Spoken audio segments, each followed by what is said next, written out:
हरे कृष्णा, राधे राधे। मेरे प्यारे दोस्तों, आप आ गए हैं अपनी प्यारी सौम्या किशोरी के साथ। आज वैसे हम लोग लेट हो गए हैं, समथिंग 1 बज गए हैं। अभी मैं कथा करके आई, लेट हो गए हैं फिलहाल। चलिए आगे बढ़ते हैं। आज की कहानी स्टार्ट होती है 2 कदमों से। मतलब हमारे जीवन में किसी भी काम को करने के लिए 2 तरीके होते हैं। मतलब आप इस वे से कर सकते हैं या इस वे से, लेकिन दूसरा तरीका बहुत ही लाजवाब होता है और इतना इफेक्टिबल होता है कि आप सोच भी नहीं सकते हो। दूसरा तरीका ही आपको आपकी सफलता से और आपके कार्य में उन्नति दिला सकता है। आज की कहानी स्टार्ट होती है एक राजा से। एक राजा था, उसका पूरा राज्य बहुत अच्छे से चल रहा था, लेकिन अचानक क्या हुआ कि उसके राज्य में अकाल आने लगा। मतलब अकाल पड़ गया उसके राज्य में।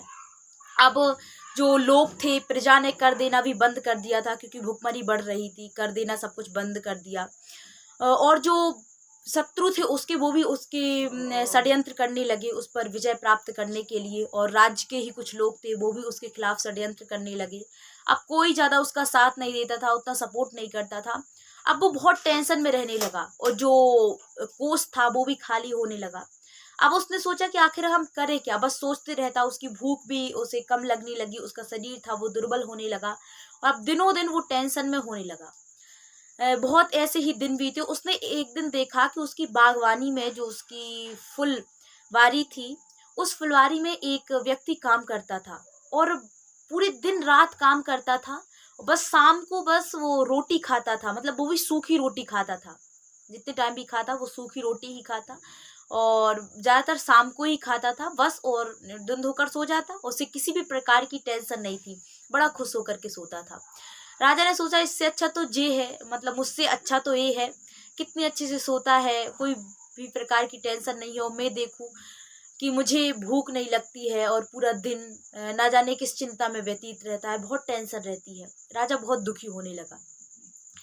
अब एक दिन उसके घर में उसके गुरुजी आए और गुरुजी बहुत बरसों के बाद आए थे। ज्यादा आते नहीं थे, 1 ही 2 बार कभी आ जाते, मतलब बरसों सालों के बाद मुश्किल से 1 आध बार आते थे।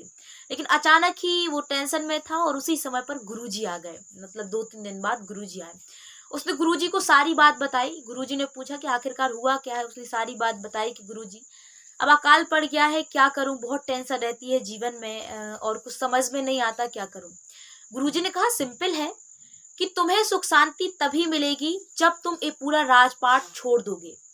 उस राजा ने कहा मैं तैयार हूँ गुरुजी इस राजपाट को छोड़ने के लिए, लेकिन मैं किसे दूं ये राजपाट। तो गुरुजी ने कहा कि तुम वो पूरा राजपाट मुझे दे दो, मुझे राजा बना सकते हो। उसने तुरंत गुरुजी का राज्याभिषेक किया और पूरे राज्य का राजा गुरुजी को बना दिया गया। पूरा राज्य अब गुरुजी के अधीन हो गया।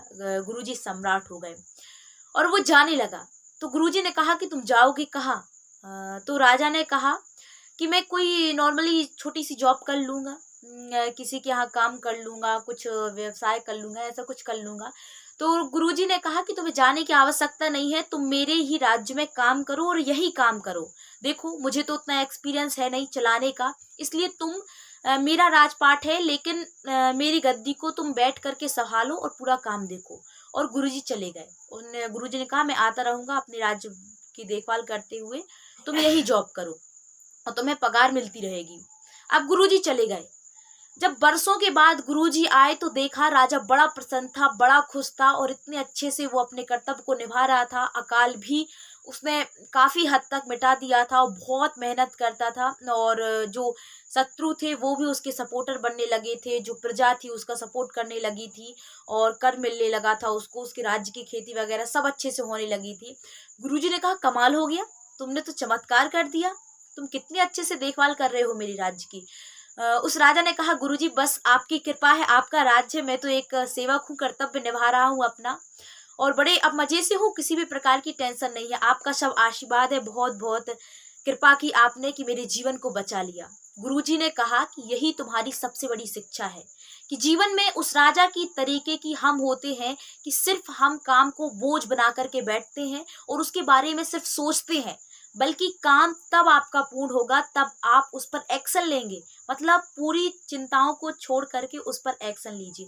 पहला मैंने कहा था किसी भी काम को करने के 2 रास्ते होते हैं, 2 तरीके होते हैं। मतलब फर्स्ट तरीका होता है कि उस काम को बोझ बना करके आप काम करें, और सेकंड तरीका होता है कि उसको कर्तव्य मानकर काम करें। और दूसरा तरीका, मैं एक और चीज जोड़ना चाहती हूँ मैं, जिस प्रकार से राजा ने गुरुजी को के ऊपर सब छोड़ करके सिर्फ अपनी ड्यूटी निभा करके उस राज्य को चलाया था। हालांकि गुरुजी को वो राज चाहिए नहीं था, वो राजा का ही था, लेकिन शिक्षा देने के लिए गुरुजी ने यह सब किया था। और गुरुजी ने फिर बाद में उसको सारा पूरा राज्य दे दिया था। गुरुजी ने कहा कि मुझे कोई राज्य की लालसा नहीं है, मैं तो तपस्वी हूँ, प्रभु में मन लगाता हूँ।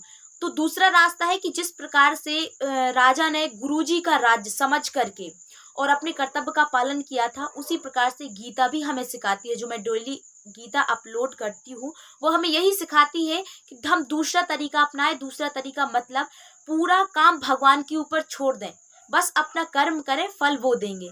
और जीवन में जब आप अपना जो बोझ है, पूरी टेंशन है, वो भगवान के ऊपर छोड़ देंगे कि भगवान का काम है, मैं तो एक निमित्त हूँ, निमित्त बनकर कार्य कर रहा हूँ, तो आप जीवन में सफल होंगे, आपको टेंशन नहीं होगी।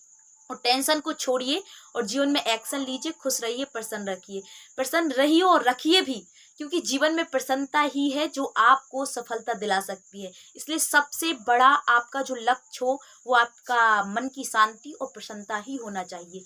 यही वो दूसरा तरीका है, उस तरीके पर आप काम करिए। इसी के साथ मैं सौम्य किशोरी आपसे विदा लेती हूँ, लेकिन भूलिएगा मत कि हमारे पसीने की हर बूंद को मोती सा चमकाएंगे, और माँ तू सपने बड़े दिखाना, उसे पूरा करके हम दिखाएंगे। हरे कृष्णा, राधे राधे।